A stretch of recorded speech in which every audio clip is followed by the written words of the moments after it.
Teknologi memiliki peran yang sangat besar bagi kehidupan manusia. Perkembangan teknologi yang pesat juga menuntut penggunanya untuk selalu mengikuti tren yang ada, seperti mengetahui bagaimana cara penggunaan suatu teknologi yang baru. Dampak teknologi yang besar dapat menguntungkan dan merugikan bagi semua pihak, baik secara langsung maupun tidak langsung. Dampak negatif yang ditimbulkan dari penggunaan teknologi dapat diminimalisir dengan bijak pada saat penggunaan teknologi. Bijak dalam menggunakan teknologi sangat penting dilakukan dan perlu untuk disosialisasikan kepada masyarakat. Yang pertama ada dampak informatika pada aspek ekonomi. Tentunya ada dampak positif dan negatifnya. Dampak positifnya itu yang pertama, produktivitas dunia industri semakin meningkat. Kemajuan teknologi akan meningkatkan kemampuan produktivitas dunia industri, baik dari aspek teknologi, industri maupun pada aspek jenis produksi. Yang kedua, pertumbuhan ekonomi akan semakin tinggi. Lalu yang ketiga, persaingan dalam dunia kerja sehingga menuntut pekerja untuk selalu menambah skill dan pengetahuan yang dimiliki. Lalu yang keempat, semakin maraknya penggunaan teknologi informasi dan komunikasi akan semakin membuat lapangan pekerjaan. Lalu, dengan fasilitas pemasangan iklan di internet pada situs-situs tertentu akan mempermudah kegiatan promosi dan pemasaran suatu produk. Lalu kemudian perusahaan dapat menjangkau pasar lebih luas karena pembeli yang mengakses internet tidak dibatasi tempat dan waktu. Lalu perusahaan tidak perlu membuka cabang distribusi. Dan selanjutnya pengeluaran lebih sedikit karena pegawai tidak banyak. Harga barang lebih murah karena biaya operasionalnya sangat murah juga. Dan kemudian bisnis yang berbasis TIK atau yang biasa disebut e-commerce dapat mempermudah transaksi-transaksi bisnis suatu perusahaan atau perorangan. Lalu kemudian pemanfaatan teknologi untuk membuat layanan baru dalam perekonomian dan bisnis antara lain itu internet, banking, SMS banking, dan e-commerce. Dan kemudian ada dampak negatifnya.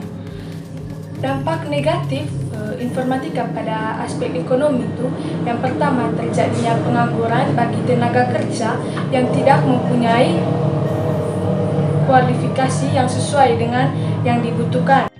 Lalu yang kedua sifat konsumtif sebagai akibat kompetensi yang ketat pada era globalisasi akan juga melahirkan generasi yang secara moral mengalami sorotan, konsumtif, boros, dan memiliki jalan pintas yang bermental instan. Lalu adanya aksi tipu menipu dalam proses jual beli online yang dapat merugikan beberapa pihak. Kemudian dengan jaringan yang tersedia seperti yang terdapat pada beberapa situs yang menyediakan perjudian secara online, para penjudi tidak perlu pergi ke tempat khusus untuk memenuhi keinginan. Kemudian resistensi membeli secara online bagi orang awam yang belum pernah berinteraksi secara online akan merasa janggal ketika harus berinteraksi tanpa bertatap muka atau melihat penjualnya. Belum lagi ketakutan bila pembayaran tak terkirim atau tak diterima, atau barang tak dikirim, atau bahkan barang dikirim tapi tak diterima. Perkembangan iptek pada saat ini membantu kehidupan manusia hampir di dalam segala bidang. Teknologi konvensional mulai ditinggalkan dan manusia beralih menggunakan teknologi baru yang lebih praktis, mudah, dan tidak banyak membutuhkan waktu dalam penggunaannya. Perkembangan iptek banyak memberi kemudahan bagi manusia dalam melakukan berbagai kegiatan, tak kecuali dalam bidang hukum. Iptek memberikan dampak dalam aspek hukum. Perkembangan hukum di Indonesia saat ini cukup terasa.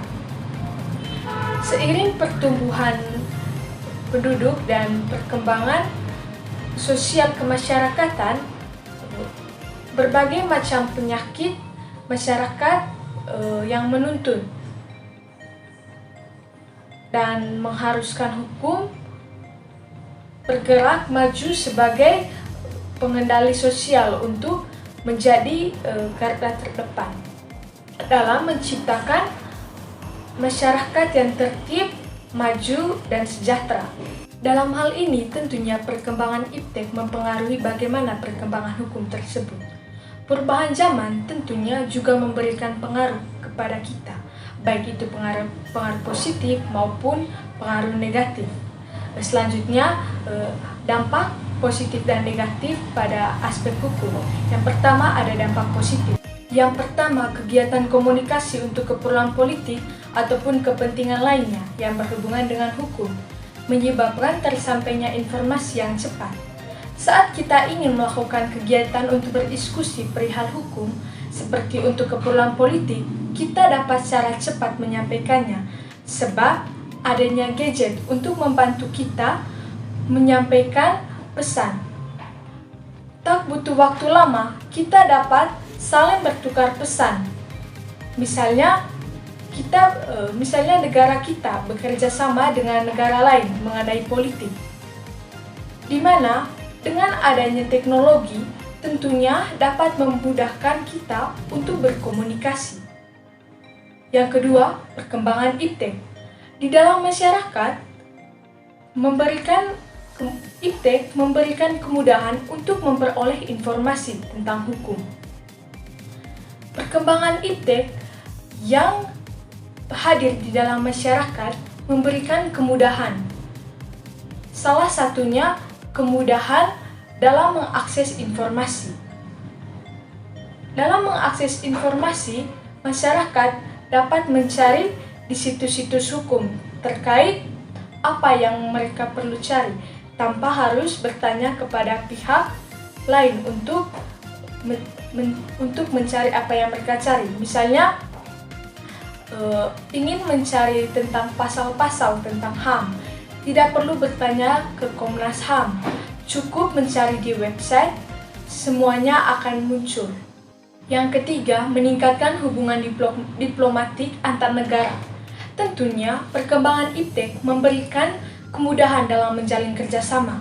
Contohnya, Indonesia yang bekerja sama dengan negara Laos dalam bidang hukum. Indonesia serta Laos memiliki persepsi yang sama dalam mengembangkan kerjasama, khususnya dalam memperkuat supremasi hukum, sistem hukum, dan infrastruktur hukum. Yang keempat, perkembangan iptek yang dapat membantu penegak hukum dalam mengurangi tingkat kejahatan. Penggunaan teknologi perangkat cerdas dari ponsel pintar dengan perkembangan efisiensi dan keserbagunaannya. Alat-alat ini dapat membantu aparat penegak hukum melaporkan laporan insiden secara tepat dan dapat mengambil foto, mengakses catatan polisi, mendapatkan informasi basis data kejahatan negara, dan masih banyak lagi. Pada dasarnya, teknologi ini memungkinkan personal penegak hukum untuk mengambil data yang diperlukan secara cepat dan efisien di mana saja. Lalu yang kelima, penegak hukum dapat dengan mudah memantau dan dapat cepat tanggap menghadapi permasalahan yang timbul di dalam masyarakat. Terlepas dari perkembangan teknologi, kejahatan-kejahatan yang bersifat konvensional tetap terjadi di masyarakat.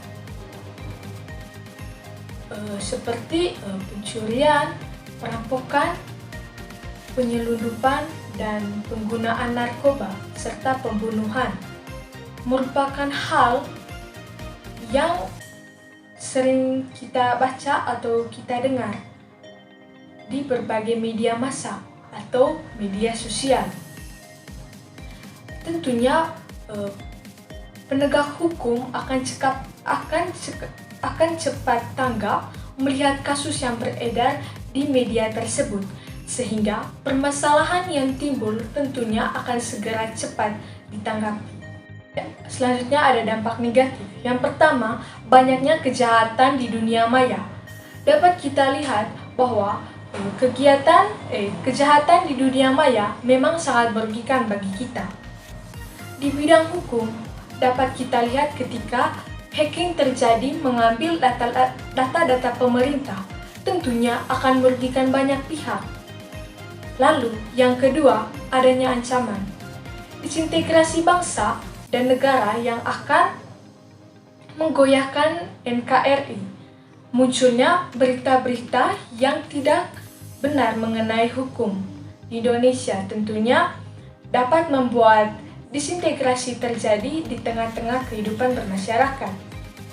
Lalu yang ketiga, timbulnya unjuk rasa yang semakin berani dan terkadang mengabaikan kepentingan umum. Adanya para provokator akan membuat orang terpengaruh, sehingga masyarakat yang merasa itu benar akan membuat kerusakan, baik itu kerusakan secara kecil maupun kerusakan dengan skala yang besar. Lalu yang keempat, lunturnya nilai-nilai politik yang berdasarkan kepada semangat kekeluargaan, musyawarah, mufakat, dan gotong royong. Yang kelima, adanya konspirasi internasional, yaitu pertentangan kekuasaan dan persatuan politik.